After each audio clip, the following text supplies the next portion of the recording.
한 주간 잘 지내셨나요?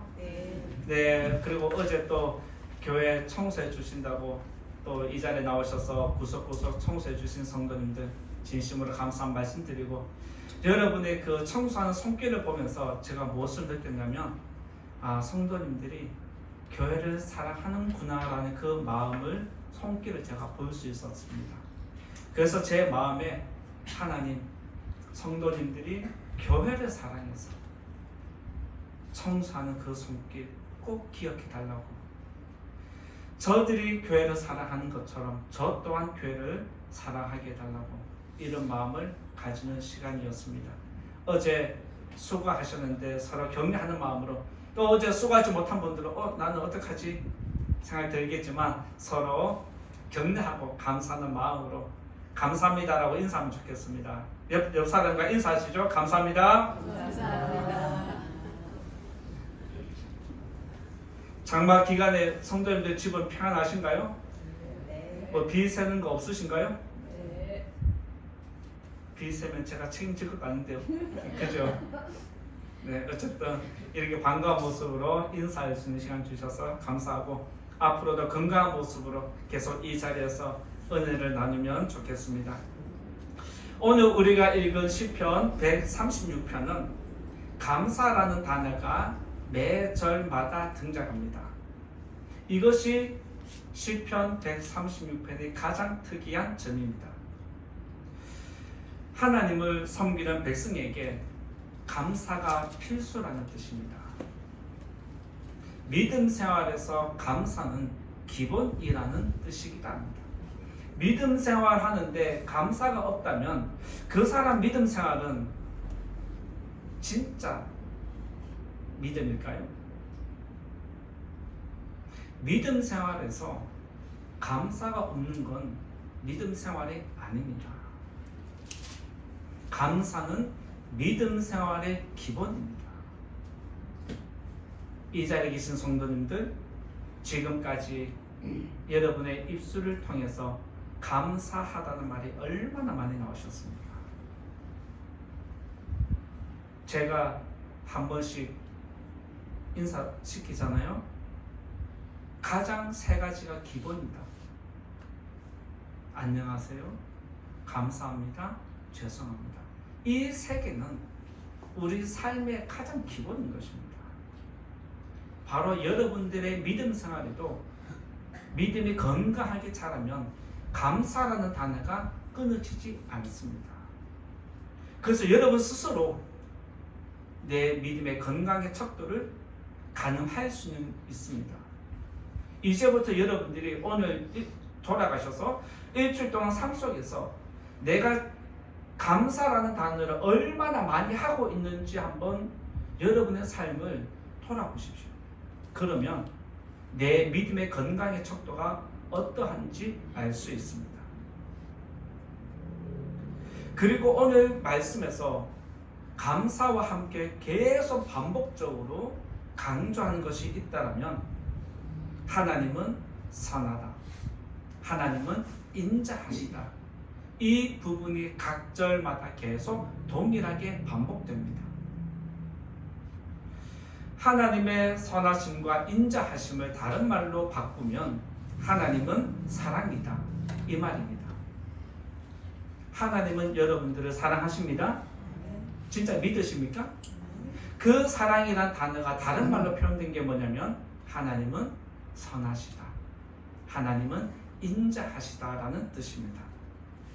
이처럼 우리를 향한 하나님의 사랑은 지난 6개월 동안도 주어졌습니다. 어쩌면 우리의 삶, 30년, 40년, 50년, 평생을 우리에게 주어졌습니다. 그리고 지금도 하나님의 은혜는, 하나님의 선하심과 인자하심은 지속될 것입니다. 그리고 우리가 앞으로 영원에 이를 때까지, 우리가 죽음에 이를 때까지도 하나님의 선하심과 인자하심은 지속될 것이기 때문에 우리들의 입에서 끊으면 안 되는 게 감사입니다. 믿습니까? 하나님의 인자하심과 선하심을 믿는 백성은 반드시 감사로 표현을 해야 합니다. 그런데 현 시대에 뉴스를 한 번씩 들어보면 안타까운 소식이 들립니다. 그게 무엇이냐면 자녀들이 부모님을 홀대하는 모습이 종종 뉴스에 보도되고 있습니다. 얼마나 심각한지 부모님들이 내 재산을 자녀에게 물려주지 않겠다라는 선언문을 지금 만들고 있습니다. 그리고 한 번씩 내 자식을 자녀에게 물려주지 않겠다라고 하면서 자식들에게 공포하면서 너희들이 나의 유산을 물려받으려면 나를 잘 섬겨라, 나를 인정해라 라는 것을 계속 이야기하고 있습니다. 자녀가 부모를 홀대하는 이유가 여러 가지가 있겠지만 그 여러 가지 이유를 다 뭉뚱그려서 하나 툭 끄집어내면 무엇이냐면 부모님의 사랑과 은혜를 외면하기 때문입니다. 부모님의 사랑과 은혜를 모르기 때문에 부모님을 홀대하는 모습이 나타납니다. 부모님의 사랑과 은혜를 모르면 자녀들에게는 감사가 사라집니다. 혹시 이 자리에 계신 성도님들 자녀를 위해서 많은 것을 희생해 오셨는데 자녀들에게 감사합니다라는 말을 몇 번 들어보셨습니까? 어버이날 말고 평상시에 또 지난 6개월 동안 지난 한 달 동안 지난 한 주일 동안 내 자녀에게 부모님 감사합니다라는 말을 얼마나 들으셨습니까? 자녀가 감사가 없다라면 어쩌면 내가 지금 받아 누리는 것이 당연하기 때문에 감사가 없는 것입니다. 그런데 당연한 게 아니라 부모님이 희생해서 나를 사랑하고 은혜를 베풀고 있다라고 그 은혜와 사랑을 깨달으면 아무리 사소한 것이라도 감사합니다라고 고맙습니다라고 인사하는 게 기본입니다. 이 자리에 계신 성도님들, 내 자녀가 나에게 감사합니다라는 말을 자주 안 했다라면 한 번씩 쿡 찔러서라도 들으셔야 됩니다. 그리고 이 자리에 계신 자녀분들도 죄송하지만 부모님에게 자주 감사합니다라는 표현을 해야 합니다. 왜냐하면 이것이 부모님께 내가 지금 사랑과 은혜를 받고 있다는 걸 증명하는 것입니다. 그런데 우리 자녀들만 감사 인사를 안 할까요? 안타깝게도 지금 현 시대에 감사라는 단어가 사라지고 있습니다. 그런데 하나님은 세상은 감사가 사라질지라도 너희는 내 백성이니까, 너희는 나의 사랑을 잊고 있으니까 나에게는 무조건 감사해야 한다라고 명령을 하셨습니다. 믿습니까? 그래서 감사는 무조건 해야 하는 명령입니다. 왜 하나님이 그의 백성 우리에게 감사를 명령을 하셨냐면 은혜를 잊지 말라는 것입니다. 은혜를 잊어버리는 순간 교만은 저절로 이르게 되어 있습니다. 은혜를 망각하면 교만해집니다. 교만의 징조가 당연하게 받아들이는 겁니다. 내가 지금 누리는 것, 받는 것, 혜택 보는 모든 것들이 당연하게 생각하는 것은 교만하다는 뜻이기도 합니다. 이것을 우리의 믿음 생활에 적용하면 우리가 먹고 사는 것, 우리가 건강한 것, 내가 하는 모든 것들, 하나님 앞에 기도 안 해도 되는 것, 하나님 앞에 감사 안 해도 되는 것, 당연하게 생각하는 것, 이것이 여러분이 영적으로 교만하다는 뜻이기도 합니다.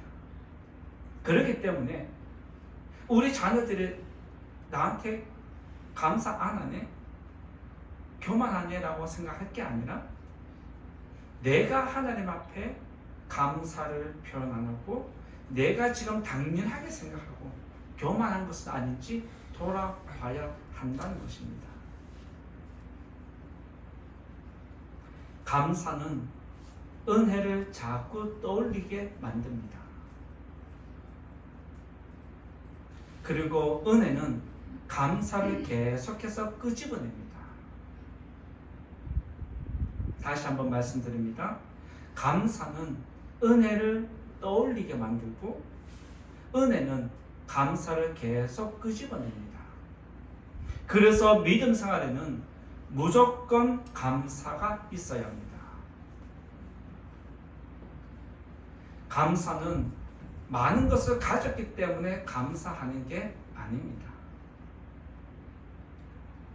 감사는 가졌기 때문에 감사하는 게 아니라 은혜를 누리기 때문에 감사하는 것입니다. 은혜를 누리는 성도는 있든 없든 그 은혜에 감사함으로 하나님을 예배합니다. 믿습니까? 이게 믿음이고 이게 믿음 생활입니다.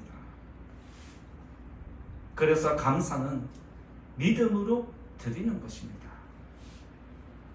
오늘 우리가 7월 첫 주 맥주절을 맞이해서 맥주절에 담겨 있는 여러 영적인 의미가 있지만 오늘은 영적인 의미보다는 감사의 초점을 맞추어서 오늘 또 말씀 중심으로 여러분들에게 은혜를 나누고자 합니다.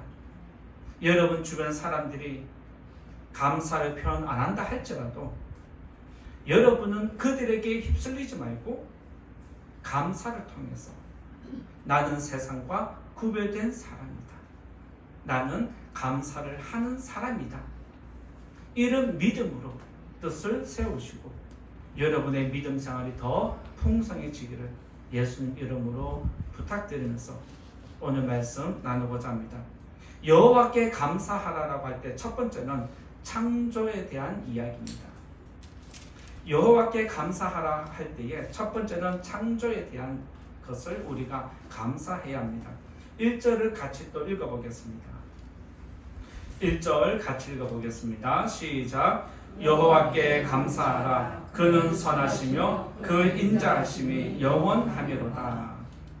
오늘 우리가 읽은 시편 136편은 한 편이지만 세 가지로 나눌 수 있습니다. 3등분할 수 있습니다.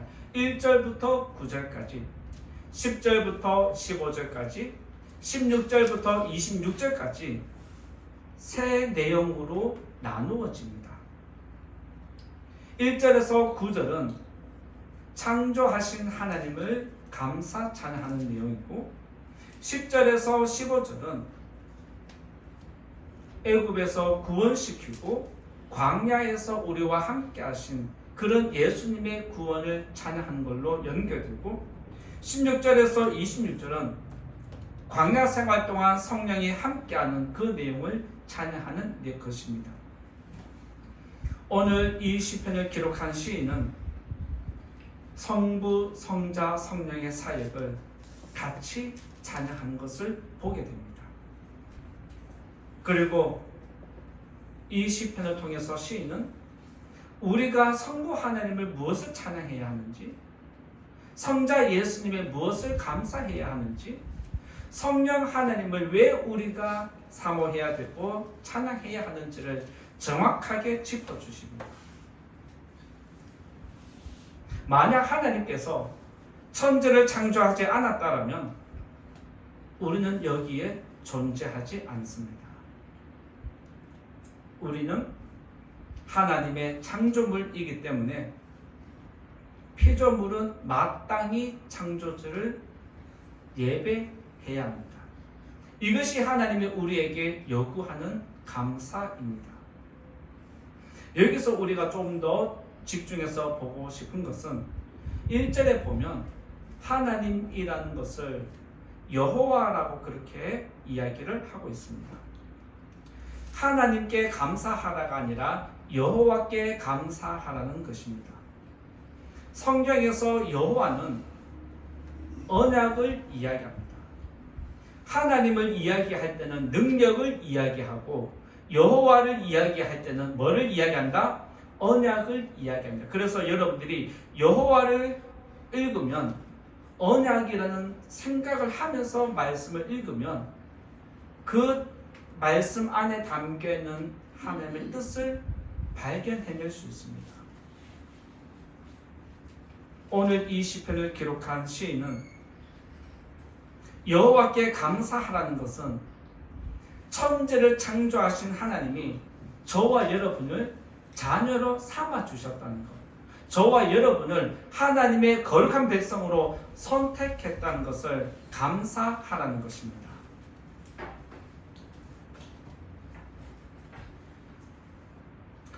여호와 하나님이 저와 여러분을 거룩한 백성으로 선택했기 때문에 하나님은 저와 여러분을 외면하지 않습니다. 왜 여러분이 오늘 이 자리에 올라와서 예배를 드리고 도와달라고 기도를 하고 우리의 삶을 인도해달라고 기도를 합니까? 하나님이 나를 붙잡아주고 나를 지키시고 나와 함께 하기 때문에 그 믿음으로 이 자리에 나와서 도와달라고 예배하는 것입니다.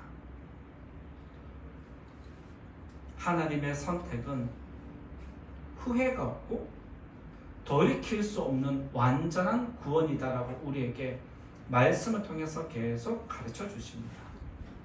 이 자리에 계신 성도님들은 하나님이 선택한 거룩한 백성입니다. 믿으시기 바랍니다. 이것을 믿고 예배 드릴 때와 이것을 믿지 않고 예배 드릴 때는 큰 차이가 나타납니다. 우리는 자연을 통해서 자연이 움직이는 모습을 보고 하나님이 우리들에게 이렇게 도와주고 있구나, 하나님의 언약을 발견할 수 있습니다. 하나님은 천지를 창조하셨을 때 말씀을 통해서 창조하신 이유와 목적을 분명하게 가르쳐 주셨습니다. 내 백성을 창조한 것은 나를 예배하기 위함이다. 내 이름을 찬송하게 하기 위함이다. 그리고 내 찬송을 빼앗는 것들을 내가 반드시 멸하겠다, 심판하겠다 말씀하실 정도로 하나님은 나의 찬송을 빼앗아 가는 모든 것들을 거부하십니다. 우리들은 하나님을 알고 이 자리에 예배하러 나왔지만 세상 사람들은 하나님을 모르기 때문에 아직도 자기의 우상을 자기 마음이 가는 대로 예배를 드리고 우상을 찾아가고 도움을 요청하고 있습니다. 사도 바울이 전도하다가 어떤 도시에 들어갔는데 다른 지역에도 우상이 있었지만 다른 지역보다 우상이 너무 많아서 깜짝 놀란 도시가 있는데 거기가 아덴이라는 도시입니다. 그래서 사도 바울은 우상이 하나도 너무 많아서 하나님을 향한 거룩한 열심이 일어나서 그곳 사람들에게 너희들이 섬기는 이 우상들은 다 헛것이다라고 이야기를 합니다. 그리고 우리가 섬기는 하나님, 내가 지금 너희들에게 전하는 하나님은 이 모든 천지 만물들을 창조하시고 생명을 부여하고 생명을 유지시키고 생명을 거두어가는 하나님이 있다. 우리가 그분을 예배하고 있다라고 이야기를 하면서 살아계신 하나님을 예배하자라고 사도 바울이 복음을 전했습니다. 바울의 고백처럼 저와 여러분은 지금 은혜로 살아가고 있음을 믿어야 합니다. 지금 이 자리에 나와서 예배 드리는 것 당연한 것이 아닙니다. 뉴스를 보셔서 아시겠지만 세상에서 사건 사고는 한순간입니다. 뉴스를 보면 한순간에 목숨을 잃어버린 사람들이 얼마나 많이 있습니까? 그들이 죽고 싶어서 거기에 있었습니까? 우리가 지금 매주 이 자리에 앉아서 예배 드리는 것은 하나님이 우리들을 통해 영광 받겠다는 뜻입니다. 그러니까 이 자리에 내가 있는 것은 당연한 것이 아니라 은혜인 줄 믿으시고, 이 자리에 올 때마다 하나님 일주일 동안 나의 생명과 건강 지켜주셔서 감사합니다, 이 믿음으로 이 자리에서 예배드리는 성도님 되시기를 부탁을 드립니다. 자연을 통해서 우리에게 주어지는 게 얼마나 많은지 한번 헤아려 보십시오. 요즘 현대인의 삶이 너무 바쁘다 보니까 하늘을 올려다볼 여유가 없습니다. 저 역시 목회자이지만 기도하는 사람이지만 하늘을 의도적으로 봐야지 보이지 그냥 살아가기 바쁩니다. 그만큼 우리의 삶이 바쁘다는 것은 여유가 없다는 뜻입니다. 이것은 우리가 하나님 은혜를 헤아려 볼 여유가 없다는 뜻이고, 하나님이 우리에게 많은 것을 공급하고 있음에도 불구하고 그것을 누릴 수 있는 시간조차 없다는 겁니다. 이 자리에 계신 성도님들, 오늘 감사절을 맞이해서 이제 여러분이 오늘 집으로 돌아가셔서 여러분들에게 주어진 은혜가 지금까지 얼마나 많았는지, 또 자연을 통해서 우리에게 준 은혜가 얼마나 많은지를 한번 돌아보시면 좋겠습니다. 찾아보시고 잠깐이라도 그것을 누리셔서 하나님 앞에 진정으로 감사한 마음으로 하나님께 기도하는 성도님 되시기 바랍니다. 생명을 유지하는 데 필요한 모든 것들은 하나님이 공급하십니다. 믿습니까? 여러분의 생명을 붙잡고 있는 것은 전부 다 하나님이 하고 계십니다. 한번 잘 생각해 보십시오. 우리가 자연을 위해서 준 게 뭐가 있습니까? 그런데 하나님은 자연을 통해서 우리의 생명을 지금 유지시키고 계십니다. 생명을 유지하는데 모든 것은 하나님께서 시작되었다, 이 사실을 믿으시고 앞으로도 감사하면서 살아가는 성도님 되셔서 여러분의 심령이 더 풍성해지고 하반기는 감사로 예배하는 우리 교회 성도님 모두가 되기를 예수님 이름으로 축원드립니다. 두 번째로 우리가 여호와께 감사해야 할 것은 구원에 대한 것입니다. 두 번째로 우리가 감사해야 할 것은 구원에 대한 내용인데 10절에 있는 말씀 읽어보겠습니다. 10절 말씀 같이 또 읽어보겠습니다. 시작. 애굽의 장자를 치신 이에게 감사하라. 그 인자하심이 영원하미로다. 앞에서 잠깐 설명드린 대로 1절에서 9절은 창조주 하나님을 찬양하는 것이라면 10절에서 15절까지는 애굽에서 구원해 주신 구원자를 찬양하는 것입니다. 애굽에서 구원한 것을 찬양하는 것은 우리를 죽음에서 구원하신 예수님을 찬양하는 것과 같은 것입니다. 이스라엘 백성이 애굽에서 구원을 얻었습니다. 그것이 모세의 능력일까요? 모세의 능력이 아니라는 것 우리가 다 알고 있습니다. 모세가 애굽 땅에서 일으킨 10가지 재앙, 그가 다 행한 것입니까? 말씀을 보면 하나님이 했다라고 이야기를 합니다. 그리고 모세는 하나님이 잠깐 사용한 도구일 뿐이다라고 분명하게 정의를 내립니다. 그리고 이 시편을 기록한 시인도 우리들이 구원받은 것, 우리들이 출애굽한 것, 10가지 재앙을 직접 보고 느끼고 경험한 모든 것들은 하나님이 했다라고 정확하게 오늘 말씀에 기록해 놓았습니다. 그것이 10절에서 15절에 있는 말씀의 내용으로 쭉 연결이 됩니다. 10절에 보면 애굽의 장자를 치신 것, 이스라엘 백성을 그들 중에서 인도하여 내신 것, 강한 손과 표심팔로 광야로 인도하여 내신 것, 홍해를 건너가게 하신 것, 홍해 바다를 가로지를 수 있도록 통과하게 하신 것, 애굽의 군사들만 홍해에 다 숨을 대도록 만드신 것, 그 모든 것이 하나님의 구원이었다라고 정의를 내리고 있습니다. 즉 구원은 사람이 하는 게 아니라 하나님이 하신다.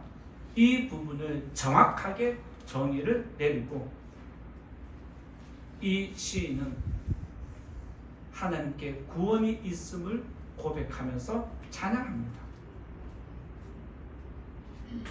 모세가 죽었을 때 시신은 아무도 못 찾았습니다. 하나님이 모세를 데려가실 때 그의 시신을 못 찾도록 만드셨습니다. 왜 그랬을까요? 이스라엘 백성이 모세를 향한 그 사모함은 엄청난 것이었습니다.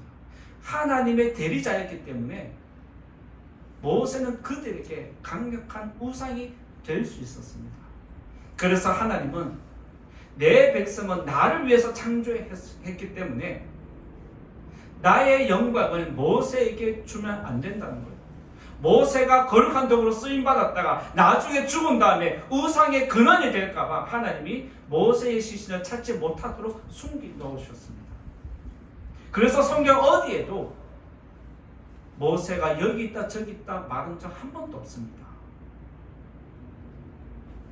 그만큼 하나님은 내가 선택한 백성, 내가 거룩한 자녀로 부른 성도들은 하나님만 바라보도록 만드셨습니다. 믿으시기 바랍니다.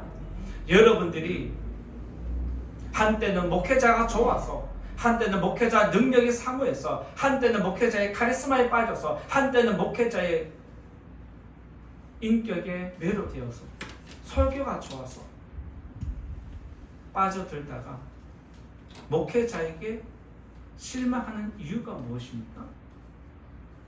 목회자에게 상처받는 이유가 무엇입니까? 그도 결국에는 인간이기 때문에 그렇습니다. 목회자를 통해서 하나님을 보고 예배하는 게 믿음입니다. 믿으시기 바랍니다. 이것을 우리가 잊어버리면 목회자를 우상 떠받들듯이 떠받들게 되고, 그러면 목회자는 자기도 모르게 교만에 이르러서 자꾸 죄를 짓게 되어 있습니다. 이 자리에 계신 성도님들은 우리의 구원은 목회자에게 있는 게 아니라 하나님께 있다는 것 믿으시기 바랍니다. 그리고 우리의 구원은 하나님께 있기 때문에 목회자를 통해서 하나님을 만나시고 그를 통해서 전해지는 말씀이 내게 은혜가 되도록 잘 받아들여야 합니다. 이스라엘 백성이 애굽에서 구원받은 것처럼 우리들도 영원한 죽음에서 생명으로 옮겨주신 구원이 일어납니다.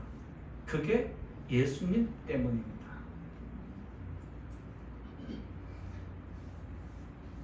예수님은 저와 여러분을 구원하시려고 십자가를 지셨습니다.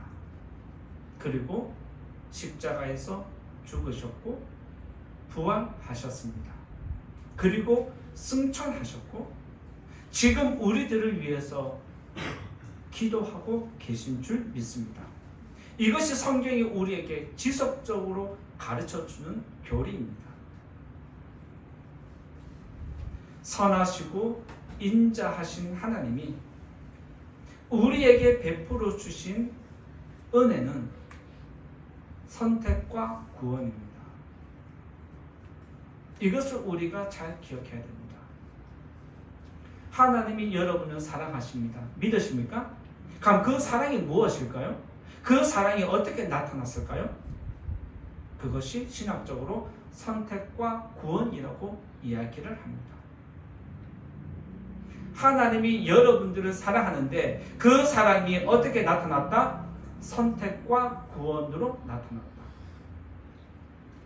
그래서 우리가 하나님께 드릴 때, 하나님께 예배 드릴 때, 하나님께 감사를 표현할 때 그 안에 뭐가 담겨 있냐면 나를 거룩한 백성으로 선택해 준 것을 감사한 것입니다.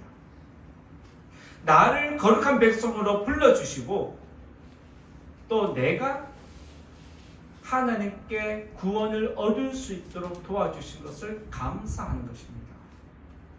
내가 천국 가고 싶다고 가집니까? 내가 예수님 믿고 싶다고 예수님 믿어집니까? 아닙니다. 선택과 구원은 내게 있는 게 아니라 하나님 주권입니다. 믿으시기 바랍니다. 그래서 우리들은 내가 아무것도 아닙니다. 하나님이 나의 모든 것입니다라고 고백하는 성도입니다. 성도님들도 잘 아시겠지만 사람의 능력은 참으로 위대합니다. 사람의 능력이 얼마나 위대하냐? 지금 우주선을 쏘아서 달나라에 가는 것은 이제 옛날 이야기입니다. 이제 달나라의 뒷면에 가서 땅을 파서 그 토양을 채취해서 다시 돌아오는 시대입니다. 지금 인간의 과학이 얼마나 발전했냐면 태양과 같은 강력한 열을 내는 것을 지금 개발하고 지금 많이 발전했습니다. 앞으로는 태양이 없어도 지구에 전기가 생성될 만큼의 에너지를 지금 만들고 있다는 것입니다. 이만큼 사람의 능력은 대단하지만 분명한 건 한계가 있다는 것입니다. 그 한계가 무엇이냐? 아무리 많은 능력을 펼쳐도 자기 생명을 자기가 지킬 수 없다는 겁니다. 이게 얼마나 어처구니 없습니까?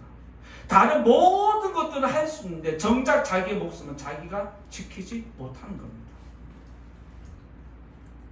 아무리 많은 걸 하면 뭐합니까? 내 생명 내가 못 지키는데.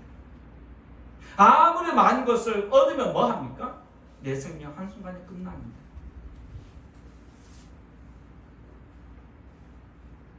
사람들 중에 문제 없는 사람은 없습니다. 어떤 사람은 개인적인 문제가 있는가 하면 어떤 사람은 가정에 문제가 있고 가정에 문제가 없다 싶으면 직장 생활 속에서 알지 못한 여러 가지 문제들이 산적해 있습니다. 다른 사람들이 볼 때는 문제 없는 것처럼 보이지만 사실 모든 사람들은 각자가 갖고 있는 문제가 있습니다. 여러분이 지금 그 인생의 문제를 해결하기 위해서 얼마나 노력하고 있습니까? 우리는 그렇게 노력하면서 살아갑니다. 그런데 이보다 더 중요한 문제가 있습니다. 그게 무엇이냐면 내 생명은 내가 지킬 수 없는 것처럼 영원한 심판과 영원한 죽음도 내가 어찌할 수 없다는 것입니다.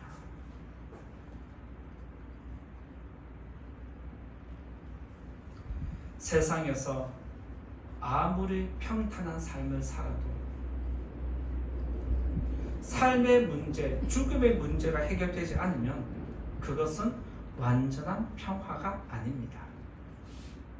완전한 평화를 누리려면 여러분의 삶이, 여러분의 영혼이 계속 평안하게 유지되려면 죽음의 문제가 반드시 해결되어야 합니다. 이 죽음의 문제는 오직 예수님을 통해서만 가능하다. 믿으시기 바랍니다. 이것을 우리가 알고 구원자이신 예수님을 예배하고 오늘도 그 구원을 기억하면서 하나님께 감사를 표현하는 것입니다. 우리를 죄와 사망에서 구원해 주신 예수님께 감사를 올려드리는 우리 성도님 되시고, 감사하며 살아가는 성도님들에게 구원의 기쁨이 늘 함께 하시기를 예수님 이름으로 축원드립니다. 세 번째 우리가 감사해야 할 것은 동행이라고 저는 그렇게 정해보았습니다. 세 번째는 우리가 감사할 게 무엇이냐, 동행에 대해서 말씀드리고자 합니다. 16절 말씀 또 같이 읽어보겠습니다. 16절 읽어봅니다. 시작. 그의 백성을 인도하여 광야를 통과하게 하신 이에게 감사하라. 그 인자하심이 영원하미로다. 1절에서 9절까지는 하나님의 창조, 10절에서 15절까지는 예수님의 구원, 16절부터 26절까지는 성령의 교통하심, 성령의 동행이 기록되어 있습니다. 지금 16절에서 26절 말씀 쭉 읽어보면 성령의 사역이 어떤 건지 우리들에게 가르쳐 줍니다. 그리고 이를 통해서 우리에게 성령 하나님을 감사하라고 가르쳐 주는 것입니다. 하나님은 이스라엘 백성을 출애굽시키고 홍해에서 구원하신 이후에 내버려 두지 않습니다. 광야 40년 동안 그들과 함께 동행하셨습니다. 그리고 그 백성이 가나안 땅에 들어갈 때까지 하나님은 그들을 지켜주셨습니다. 이것은 거룩한 백성으로 선택을 받은 우리의 삶이 예수님을 믿음으로 끝나는 게 아니라 예수님을 믿는 믿음을 지킬 수 있도록 우리가 죽음에 이를 때까지 성령이 계속해서 우리의 믿음을 지켜준다는 뜻입니다. 요한복음 14장 18절에 보면, 요한복음 14장 18절을 보면 내가 너희를 고아와 같이 버려두지 않겠다라고 말씀하십니다. 광야를 한번 상상해 보십시오. 광야를 나가보면 한치의 앞도 알 수가 없습니다. 여기가 길인지 저기가 길인지 내일을 알 수 없는 것이 광야입니다. 그런데 이스라엘 백성이 40년 동안 광야에서 먹고 살았습니다. 이것은 하나님이 그의 백성을 지켜주고 이끌고 보호하고 품어주었다는 뜻입니다. 그런데 잘 알듯이 이스라엘 백성이 광야에서 얼마나 나쁜 짓 많이 했습니까? 광야에서 나쁜 짓 할 거 없는 것 같은데 말씀을 보면 나쁜 짓 참 많이 했어요. 그럼에도 하나님은 그의 백성들을 나 몰라라 하지 않으셨습니다. 물론 하나님의 징계를 받기는 했지만 모르겠다 하면서 포기한 적 없습니다. 하나님은 저와 여러분을 자녀로 선택했습니다. 포기를 할까요? 안 할까요? 포기하지 않습니다. 믿으시기 바랍니다. 그래서 우리가 하나님은 선하다, 하나님은 인자하시다, 하나님은 우리들을 사랑하신다 고백하는 겁니다. 40년 광야 생활 동안 하나님이 그의 백성을 어떻게 이끌어왔는지 신명기 32장 11절 12절에 보면 이렇게 기록하는데 12절 한 절만 읽어드리면 이렇습니다. 여호와께서 홀로 그들을 인도하셨고 그와 함께한 다른 신이 없었도다. 광야 40년 동안 이스라엘 백성들을 품어주고 먹여주고 이끌어준 것은 하나님 한 분뿐이었다. 다른 신은 없었다라고 정확하게 이야기를 합니다. 즉 우리가 예배해야 할 대상은 오직 하나님 한 분뿐이다. 우리가 감사를 표현해야 할 분도 하나님 한 분뿐이다. 정확하게 가르쳐 줍니다. 우리들이 이 세상을 살아가는 동안 이끌어주고 품어주고 지켜주실 분은 성령 하나님이십니다. 믿으시기 바랍니다. 우리가 믿음을 가졌으면 죽을 때까지 우리의 믿음을 지킬 수 있도록 성령이 늘 동행하시고 도와주시기 때문에 여러분들이 힘들 때마다 어떤 상황에 놓이든지 여러분이 해결할 수 없는 문제를 직면했다면 성령님을 찾으시면 됩니다. 성령님을 부르시고 도와달라고 기도하면 하나님은 여러분을 끝까지 지켜주십니다.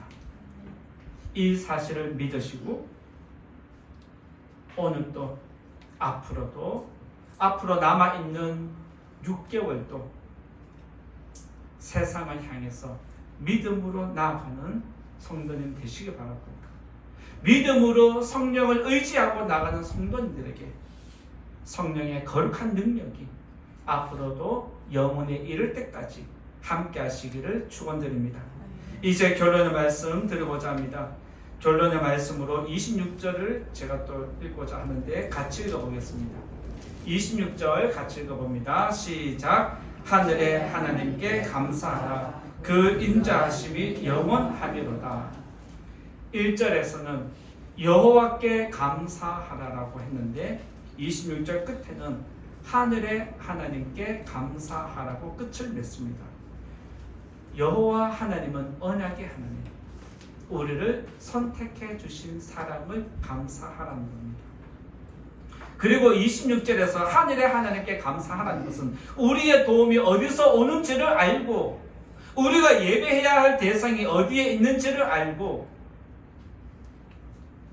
우리에게 필요한 것이 우리에게 필요한 일용할 양식이 어디서 오는지 알고 똑바로 예배하라는 것입니다. 예배해야 할 대상을 알고 예배하라는 것입니다. 따라서 이 자리에 계신 성도님들, 우리의 예배 대상은 하늘에 있는 줄 믿으시고 오늘도 앞으로도 하늘에 계신 아버지께 감사하는 성도님 되시기 바랍니다. 지금까지 은혜로 살아왔고 지금도 은혜로 살아가고 앞으로도 은혜로 살아가는 줄 믿으시고 감사함으로 살기로 작정하는 우리 모든 성도님들에게 하나님의 구원이 함께 하시기를 예수님 이름으로 축원드립니다. 말씀을 생각하면서 같이 기도하면 좋겠습니다. 오늘 말씀은 맥주절을 맞아서 여호와께 감사하라는 것으로 세 가지를 전해드렸습니다. 먼저 내 생명을 창조하시고 선택해 주신 것을 감사하고 나를 지옥에 가지 않도록 천국 백성으로 구원해 주신 것을 감사하고 또 내가 마지막 날 심판당하지 않도록 또 내가 믿음을 지킬 수 있도록 도와주시고